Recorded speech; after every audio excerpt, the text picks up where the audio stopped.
It's a new day on Deep Space Nine, and Kira's had a promotion to Colonel. Actually, it was 2 months ago, 1 month after Sisko handed over the reins and buggered off back to Earth. Perhaps that latter point is why Admiral Ross is coming to the station for a chat with Kira, though she's concerned that he's decided to pay a visit in person. Maybe the concern is partly from how Bajoran society has adapted to the Prophets buggering off, not least of which because some have gone so far as to start worshipping the power wraiths instead. They're not the only people struggling. An offhand comment by Eggnog about convoy duty being safer than combat causes Worf to tear him a new arsehole. Understandable when his wife carked it 3 months back, as the Klingon version of therapy is punching things, so convoy duty means he's not had a chance to work through it yet. And working through it is why Sisko's back on Earth. So far, he's not even left his dad's restaurant, much to Joseph and Jake's concern. Maybe the Prophets are equally concerned, as when Sisko's baseball falls off the piano he's playing, he has a vision. Digging in the sand uncovers a face, one whose eyes open afterwards.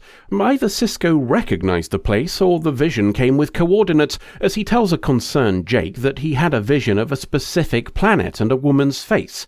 This, it would seem, is the sort of thing Sisko's been waiting for, and he decides he needs to find the woman in his vision. Back on Deep Space Nine, Kira's receiving unwelcome news. The Romulans being part of our little war has been good for turning the tide, but now they want a place to organise and coordinate here on the station. Kira's far from chuffed, but is told it's a done deal, so that's that apparently. There are signs of strain in alliances on Cardassia as well. The invasion of Cardigan Space might have been largely halted after our initial success, but fifth Uncle Wayoon the Creepy still isn't entirely happy with how things went. Damar Dawson Biggs isn't delighted by things in general either, based on his drinking, but at least they both now agree that Seagull Dukat sticking one to the Prophets has been a net positive based on how it's affected the Federation alliance. And there's a little strain back on Earth as well. Sisko's trying to recapture the image of the woman he saw in his vision, and he's clearly doing a good job as Jake says he knows her face. He jogs off and returns with a photo of her and Joseph Sisko, one that Joseph himself isn't impressed at seeing. He says she's nobody when asked and refuses to talk about it further, before scarpering upstairs. Worf's in a holosuite and visiting Victor Cheese Fountain's lounge. It's not the first time either, as Mr. Cheese is hesitant when Worf requests a particular song.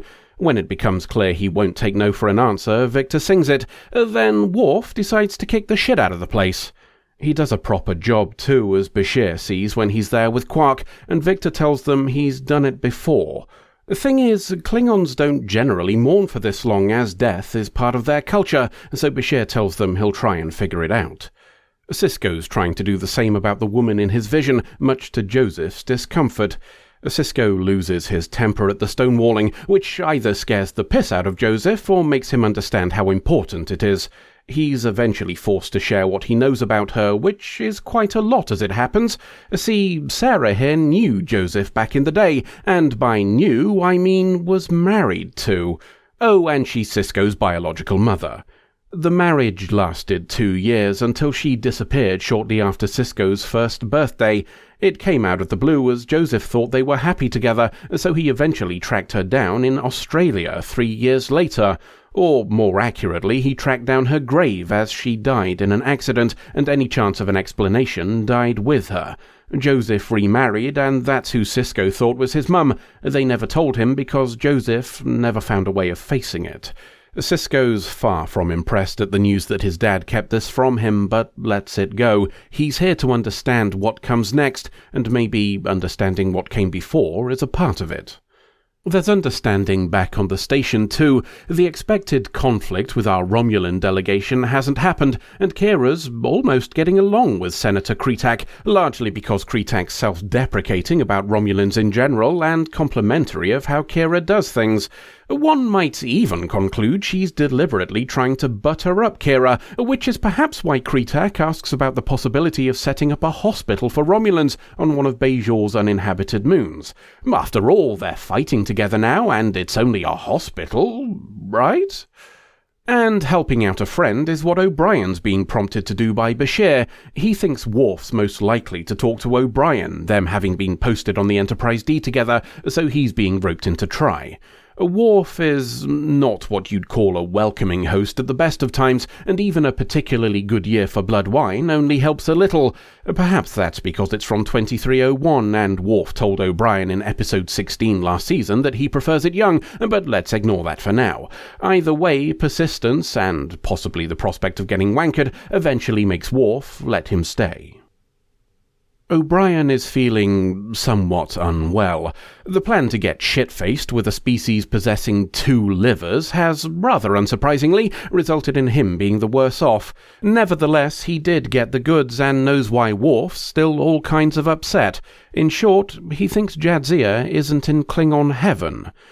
To get into Stavropol requires dining on an enemy's innards and dying in battle, 2 things Worf thinks didn't happen, the latter of which seems a touch unfair given that she was literally holding a weapon when she was mortally wounded, but let's ignore that for now. Anywho, there is a solution. Worf can buy her a ticket if he wins a glorious fight and dedicates it to her, and O'Brien thinks Martok, husband of Sirella, might be the man to ask about making that happen. Back on Earth, Joseph has something for his son. It's a locket that belonged to Sarah, and he thinks Sisko should have it. A funny thing, though, there's some weird writing on the back. Even funnier thing, Sisko recognizes it as ancient Bajoran. A bit of translation later, and Sisko's discovered the inscription says Orb of the Emissary, which is interesting when there's no mention of any such orb in Bajoran writing. He's not going to let a little thing like that stop him, though, so he's off to Tyre, the planet from his vision. Back on DS9, Kira's receiving thanks from Senator Kretak. Her request for a hospital was approved and is already up and running. A curious thing, though, Odo says a transport of our wounded was denied access, and the moon's now giving off readings that look a whole lot like a shitload of fireworks. While Kira checks on that, Worf's receiving a visit from Martok, husband of Sirella. O'Brien's idea was a good one, it seems, and he's asking Worf to come along on a particularly dangerous mission. After all, Jadzia was a member of the House of Martok, House of Husband of Sirella, so he's got an interest in helping out.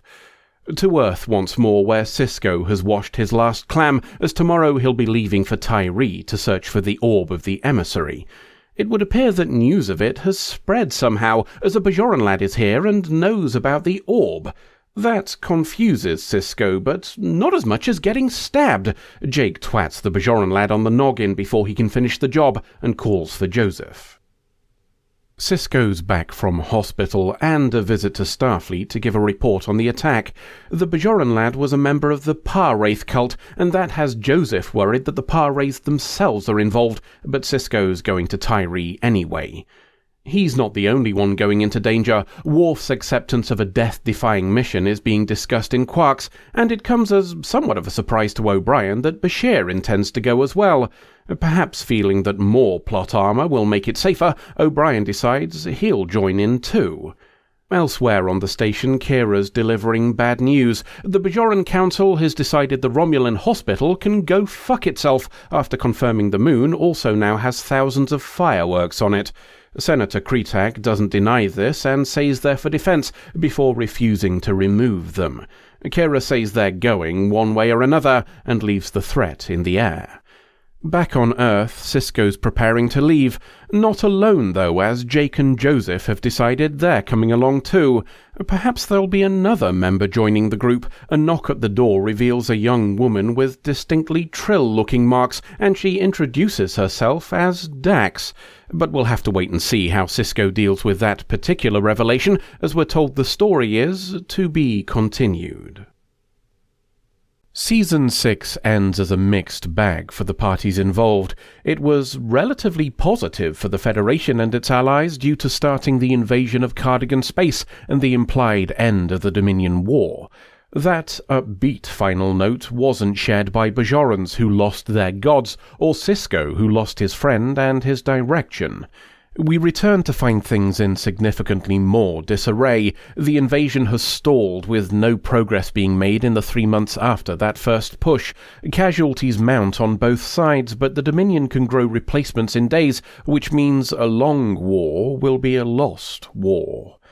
Bajor is undergoing a significant religious schism, with more and more people abandoning the prophets and throwing their lot in with the cult of the Power Wraiths. Faith's a great way of manipulating people at the best of times, as we saw with Kai Sin the Delphic douchebag urging someone to commit murder back when she was a Vedek. Such manipulation becomes all the more easy when people who are used to having a very real and direct connection with those gods lose it. After all, they're omniscient gods. If they're gone, it must be because they chose to leave, and if they chose to leave, then they have, in a very real and literal sense, abandoned us. QED. Hardly surprising, then, that someone would try to shank Sisko. He's the emissary of the gods who scarpered, after all, a figurehead for the betrayal. Except we know there's more to it, a greater level of organization, as the attacker knew about the Orb of the Prophets, and that's not something mentioned in sacred texts. Or, more accurately, it's not mentioned in the sacred texts we know about. Perhaps just like Darth Plagueis the Wise, it's not a story the Vedeks would tell you. Anywho, someone from the cult of the Power Wraiths knew about Sisko's quest before he did and tried to stop him. Whether that's a recent convert seeking revenge for abandonment or a true believer trying to prevent the Prophet's return is largely irrelevant. The important part is it shows there's at least a core of the cult, with knowledge either matching or exceeding that of the Vedek assembly itself on matters of the Prophets. That takes what we've seen so far, a fringe element on the station and a single lad on Earth, and changes them into something far more complicated. Back on the topic of significant change for the start of the season, the most obvious is that Dax is back, and she's in Esri form. We'll discuss that a lot more in the next video when she's had a chance to tell us about it herself, but it serves to alleviate at least some of the guilt Sisko was feeling. Even without hearing more from her, I think it would be safe for Sisko to assume that the next Dax incarnation turning up and calling him Ben means there are no hard feelings. As season premieres go, it does a pretty solid job of focusing on story instead of having big explosions to draw in an audience, and I wholeheartedly applaud that approach. That being said, there were a couple of incidental details that gave me pause. When we first switched to Sisko, we're given this view as an establishing shot for Earth. The first thing that jumped out at me is that there's no visible landmass. The second is that it looks vaguely familiar, so I had a flick back through old episodes. It's the same shot used for planet Golana, where the O'Briens took a picnic and Molly got aged 10 years due to alien science bollocks. During that search, I also found something more interesting. Every single orbital shot of Earth I could find was actually just a blue planet with no visible land. We get shots of ships approaching Earth from a distance, but anything close up is only over water. I assume that's a budgetary thing, shots of nondescript blue planets being more useful than those with identifiably Terran landmasses. It might also be for marketing, an attempt to make it less America-centric. It's a small detail and one I'd clearly missed a few times before, but it still disappointed me a little. If I'm being honest, perhaps it's more that I got a glimpse behind the curtain than anything else. While I'm whining about small things, there's a continuity problem that bothered me as well. This one truly is a small thing, at least physically, as Sisko's baseball stand switches position between shots. Now, on the surface of it, I'd admit this feels minor, a small piece of set dressing, but this is not a simple background detail. He first got that baseball all the way back in Season 1, and while it didn't immediately become a permanent feature on his desk, it's been there since Season 2 and evolved into a prominent thematic point used in multiple plots. Frankly, I'm a little surprised it didn't either have its own marker on the desk, so this can't happen, or be part of a detailed plan for resets. I suspect there'll be those of you who've concluded I'm giving it too much thought, and you may well be right, but that stand represents the absence of the main character for the entire series, a point made by Kira herself when she picks it up. It matters in that scene, and drawing the viewer's attention to something you're not keeping an eye on yourself is a curious oversight. We'll end this one with an exchange between Kira and Admiral Ross about establishing a Romulan presence on the station. He makes it clear that it's happening irrespective of her concern, and, on the face of it, that goes against previously established facts. We've said multiple times that Starfleet does not have ultimate authority on the station, even to the point where an Admiral said staying without Bajoran permission is a Prime Directive violation. That said, a Romulan presence on the nearest fleet base for the invasion of Cardigan space is a reasonable request, and one that's politically difficult to deny. It's entirely possible Bajor could invoke its right, but doing so would piss off 2/3 of the coalition, preventing the Dominion from turning Bajor into another vassal. That and the fact that the Dominion wants her dead personally for the terrorism business when they were here means she's not really got much of a choice, and Ross knows it. It's arguably another example of how Kira has changed over the years. Season 1's version of her would likely have taken the confrontational approach before considering the political repercussions. It's left to the viewer to decide if that's her growing up, or the position grinding her down. End of episode.